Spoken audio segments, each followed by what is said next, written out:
আপনি কোন পলিটেকনিক থেকে আমাদের ট্রাস্ট অটোমেশনে ট্রেনিং করার জন্য আসছেন? ঢাকা মহিলা পলিটেকনিক। ঢাকা মহিলা পলিটেকনিক থেকে। কার মাধ্যমে শুনছেন আমাদের প্রতিষ্ঠানের কথা? আমাদের ডিপার্টমেন্টের সিআই তে। সে বলছে তারপর এখানে আসার আগে আপনাদেরকে যে প্রতিশ্রুতি দেওয়া হয়েছে সেই অনুযায়ী আপনাদেরকে কাজ শেখানো হচ্ছে কিনা? জি অবশ্যই, ভালো বেনিফিটও পাচ্ছি। ভালো বেনিফিটও পাচ্ছেন। আচ্ছা, কি কি কাজ শিখেছেন ইতোমধ্যে? পিএলসি, দেন হচ্ছে মোটর চালু মোটর করা, কন্ট্রোলিং, হাউস ওয়্যারিং এই হাউস কাজগুলো ওয়্যারিং। শিখেছেন। আপনি কি রেগুলার ক্লাস করেছেন? জি রেগুলার ক্লাস করেছেন। আমাদের স্যারদের আচার ব্যবহার কিরকম, শেখানোর ধরন অবশ্যই কিরকম? ভালো, স্যার ভালোভাবে পড়ায়। পরবর্তীতে আপনাদের পলিটেকনিক থেকে যারা আসবে তারা কি এখানে আসলে শিখতে পারবে কিনা? জি অবশ্যই, আমি সাজেস্ট করবো এই জায়গায়, এখানে ভালো আসবে। পড়াচ্ছেন, ভালো সবকিছু ভালো। এক কথা আপনি শিখে স্যাটিসফাইড? জি জি।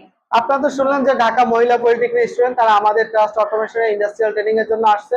তাই আপনারা যারা চাচ্ছেন পরবর্তীতে ইন্ডাস্ট্রিয়াল ট্রেনিং করে নিজেকে একজন দক্ষ ইঞ্জিনিয়ার হিসেবে তৈরি করতে, তো অবশ্যই আমাদের প্রতিষ্ঠানে আসুন, আমাদের প্রতিষ্ঠান ভিজিট করুন। আরো বিস্তারিত জানতে আমাকে সরাসরি ইনবক্সে মেসেজ করুন। ধন্যবাদ।